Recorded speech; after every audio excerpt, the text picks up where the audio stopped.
एक समय ऐसा था जब सारी दुनिया में सबसे ज्यादा धरोहर भारत के पास ही था। सब कुछ तो दुश्मनों द्वारा लूट लिया गया, मगर आज भी बेहद कीमती धरोहर है जो भारत की इसी मिट्टी पर उगती है। दोस्तों, क्या आपने भारत के लाल सोने का नाम सुना है?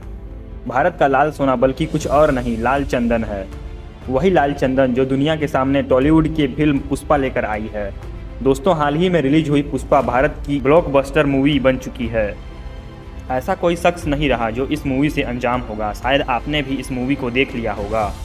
लाल चंदन को रक्त चंदन भी कहते हैं। रक्त चंदन कहने के पीछे वजह ये है, इस लाल चंदन के चक्कर में आज तक ना जाने कितने रक्त बह चुके हैं। दोस्तों, लाल चंदन दुनिया में सिर्फ भारत में ही पाया जाता है। ये दुनिया का सबसे कीमती लकड़ी है। दोस्तों, आप इमेजिन कीजिए इसकी कीमत क्या हो सकती है। इस लकड़ी की कीमत सुनकर आप हैरान हो जाएंगे। दोस्तों, लाल चंदन की लकड़ी की कीमत 26,000 रुपये प्रति किलो है। एक पेड़ में कम से कम 20 से 25 किलो तक लकड़ी निकल जाती है, जिसे बेचकर कम से कम 5 से 6 लाख रुपए मिल जाते हैं। यानी एक लाल चंदन की पेड़ की कीमत 6 लाख रुपए। एक टन लाल चंदन की कीमत 2 करोड़ रुपए हो जाती है। दोस्तों, जो चीज़ जितनी कम होती है उसकी कीमत ज़्यादा होती है। इसका इतनी कीमत होने की वजह ये बहुत कम मात्रा में पाई जाती है।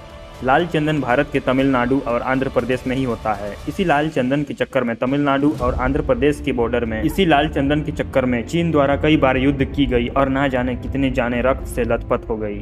चीन, जिसे दुनिया भर में अपना दुश्मन घोषित कर दिया, वो भारत के पीछे आज से नहीं बल्कि सदियों से घात लगाए बैठा है। भारत में पाए जाने वाले लाल सोने के बारे में जैसे ही चीन को पता चला, ना जाने कितने साजिशों द्वारा उसे पाने की कोशिश की, लेकिन आज तक इसे पाने के लिए बेकरार रहता है।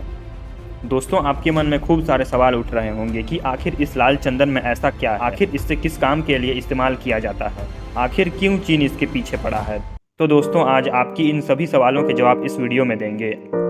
आज आपको लाल चंदन से जुड़ी हर एक छोटी से छोटी बात पता चल जाएगी, ताकि अगली बार इसके बारे में सुने तो इसकी कथा खोल बैठें। तो चलिए शुरू करते हैं। दोस्तों, लाल चंदन आंध्र प्रदेश और तमिलनाडु में ही उगता है।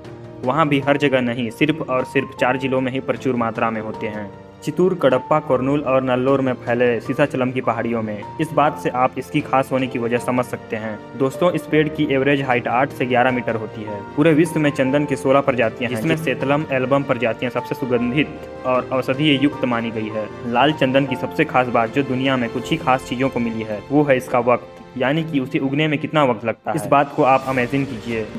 आप सोच रहे हैं कि ये बहुत कीमती है तो 10-15 साल में उग जाता होगा, मगर दोस्तों आपको बता दूं, इसकी खेती करने में 30 साल का समय लगता है। और अगर इसे जैविक खेती का तरीका अपनाकर लगाया जा रहा है तो शायद 15 साल में उपजदा हो जाती है। रक्त चंदन की खेती सभी मिट्टी में हो जाती है, लेकिन रेतीली मिट्टी, चिकनी मिट्टी, लाल मिट्टी और काली मिट्टी में इसके पेड़ अच्छे से बड़े होते हैं।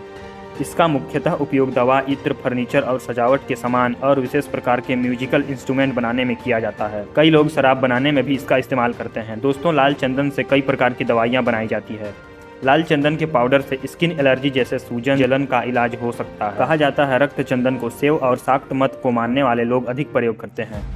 और आपको बता दूं, पीले चंदन का इस्तेमाल वैष्णव मत वाले करते हैं। इंटरनेशनल मार्केट में इसकी बहुत डिमांड है और यही वजह है कि इसकी सुरक्षा बहुत ध्यान से की जाती है।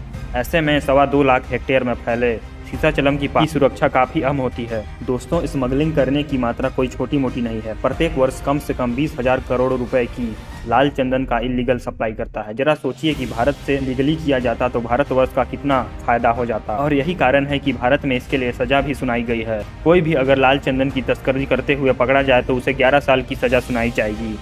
लाल चंदन की सबसे ज़्यादा तस्करी और कोई नहीं दोस्तों, हमारा सबसे करीबी दुश्मन चीन में होता है। आपको तो पता ही होगा, चीन में आयुर्वेदिक द्वारा इलाज करना पसंद करते थे। कुल मिलाकर आयुर्वेदिक इलाज करना काफ़ी यूज़फुल भी होता है। सिर्फ चीन में नहीं, जापान, मंगोलिया में लोग लाल चंदन से कई तरह की दवाइयाँ बनाते हैं, जिससे कई तरह की बीमारियों के इलाज भी होते हैं। इन दवाइयों के रेसिपी भी कोई नहीं जानता, मगर चीन, जापान में लोग इसे इस्तेमाल करना बखूबी जानते हैं। इसलिए चीन में लाल चंदन बहुत डिमांड में रहता है। लाल चंदन के पीछे हाथ धोकर बात 700 साल पहले की है, जब चीन में मिंग राजवंश का काल था। सन 1400 से लेकर 1700 सेंचुरी तक चीन में मिंग राजवंश रहा। इसमें लाल चंदन की खूब महत्वता रही। इसमें लाल चंदन से तरह तरह के फर्नीचर तैयार किए जाते। उस जमाने में लाल चंदन से बने सामान का शौक था। मिंग वंश के काल में लाल चंदन का खूब सप्लाई होता था। दुनिया भर से लाल चंदन मंगवाई जाती थी और उससे नक्काशी करके चीन में बनाई जाती थी और उन्हीं चीज़ों को संग्रह करके एक म्यूजियम भी बनाया गया है जो चाइना में मौजूद है और उसका नाम रेड सैंडलवुड म्यूजियम है। यही वजह है चीन में लाल चंदन से बने चीज़ों को इज्जत दी जाती है और लाल चंदन से बनी चीज़ों को घर में रखना एक सम्मान की बात मानी जाती है। जापान में भी एक समय में लाल चंदन की खूब महत्वता थी, मगर धीरे धीरे जैसे सभी लोग पुरानी परंपराओं को भूलते जा रहे हैं, ठीक उसी तरह वक्त के साथ जापान में भी पुरानी परंपरा भी खत्म हो गई और लाल चंदन की डिमांड भी। मगर चाइना में लाल चंदन आज भी डिमांड में है। इसके लिए स्मगलर को अच्छी खासी रकम दी जाती है। यही वजह है कि आज कोई भी अपनी जान जोखिम में डालकर लाल चंदन की तस्करी के लिए तैयार हो जाता है। कुछ तस्कर पकड़े जाने के डर से इसका पाउडर के रूप में भी तस्करी करते हैं। भारी मात्रा में तस्करी करने से सीसाचलम की पहाड़ियों में लगभग 50% तादाद कम हो गई है। लीगली देखा जाए तो आंध्र प्रदेश के वन विभाग के वेबसाइट के मुताबिक चीन, जापान, सिंगापुर, ऑस्ट्रेलिया, संयुक्त अरब अमीरात और पश्चिमी देशों के करीब 400 व्यापारी बोली लगाते हैं। इसमें से लगभग 150 चीनी कारोबारी होते हैं। अभी के लिए इतना ही, मिलते हैं नेक्स्ट वीडियो में।